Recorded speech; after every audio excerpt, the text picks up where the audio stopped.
Okay, man. First and foremost, I want to thank you for coming on the platform. It's truly an honor. For the viewers that may not recognize you, let them know who you are and definitely where you're from. Sure. My name is King Randall. I'm the founder of the X for Boys program in the Life Preparatory School for Boys in Albany, Georgia. 23 years old. I started this program when I was 19 years old. This school that I own is a all boys boarding school. It's completely free of charge. We don't charge any tuition, so that includes haircuts, uniforms, everything you could possibly imagine in regards to having a school. But we don't charge parents anything, and we teach children the skill trades, how to work on cars, houses, general contracting, general automotive repair, and many different other things, firearms training, how to be a man, etc. But that's kind of a brief idea of who I am and what I do. Wow, that's major.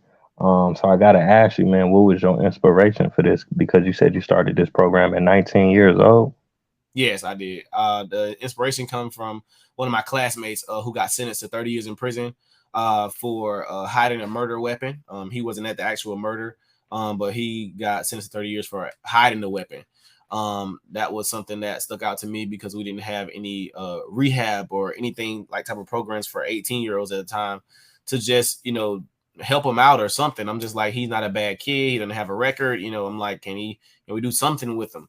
And but they didn't have anything for him, and that's where I decided to start a program, after school program at the time, to help boys and help children be able to find what it is that they could do that's different than being out in the streets and just out doing nonsense. I wanted to be a male role model in their lives, and that's sometimes what they need to see. They need to see possible, and sometimes they don't think possible is real.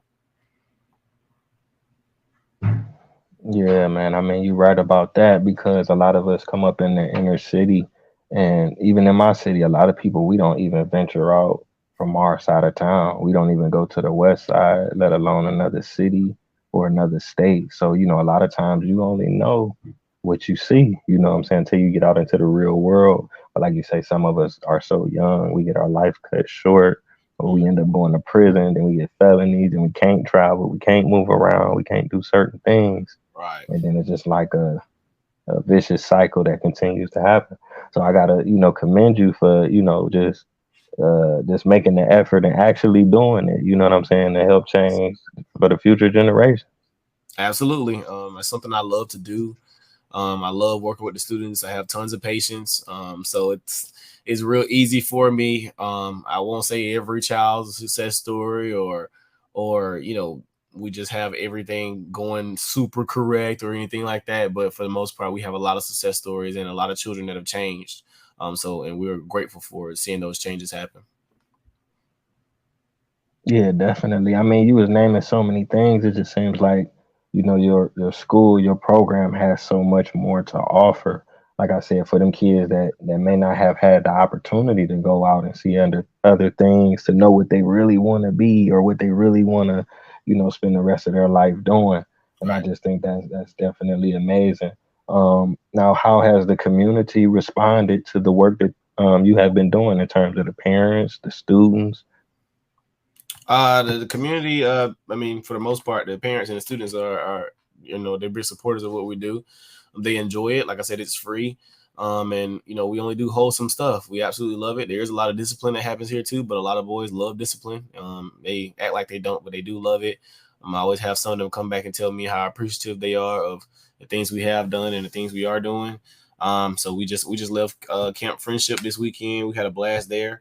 We learned about firearms. We did fishing. We did Orby guns, flamethrowers. I mean, boys had a blast, and we like to have those camp memories for our students. And some of those, sometimes I like to create memories that they could, have when they get older. Because I know a lot when I was younger, remembering some camps I went to and things like that. So I wanted to recreate those memories for those children because I don't know how it's affecting them, right now. But when they get older, they'll remember these things. So I'm grateful for that. By the way, I'm sorry. Is this live? No, no, it's pre-recorded. I can edit it or chop it up if you like. Okay, yes, sir. I was asking because I was going to share it. I wasn't sure. That's all. Okay. Oh yeah, yeah. Once it's edited, I'll make a flyer and then I'll send you the links and everything. Sure. Okay.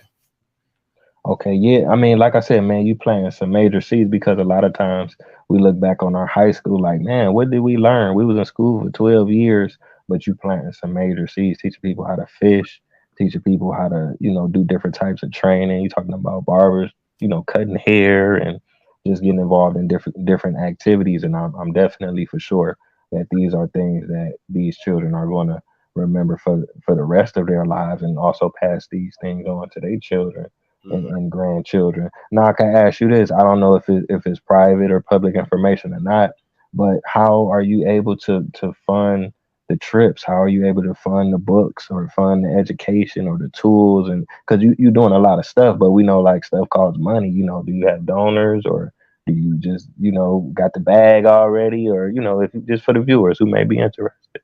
Sure. Yeah. All of our funds come from donors. We're completely donor funded.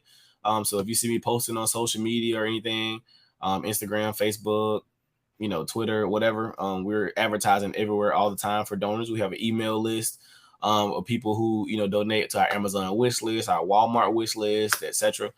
People donate to our program as much as possible. Even cryptocurrency people donate to our program. So that's kind of how we fund everything, and we're blessed to be able to fund our operations just off of donors.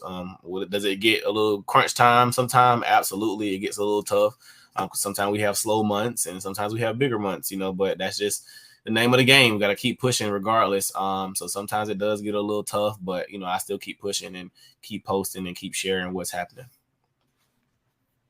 Okay, I definitely understand. So the viewers, if they do want to donate, if they do want to contribute, do you have a website? Do you have a link? Do you have a social media? What's the best way for them to, be able to show their support economically?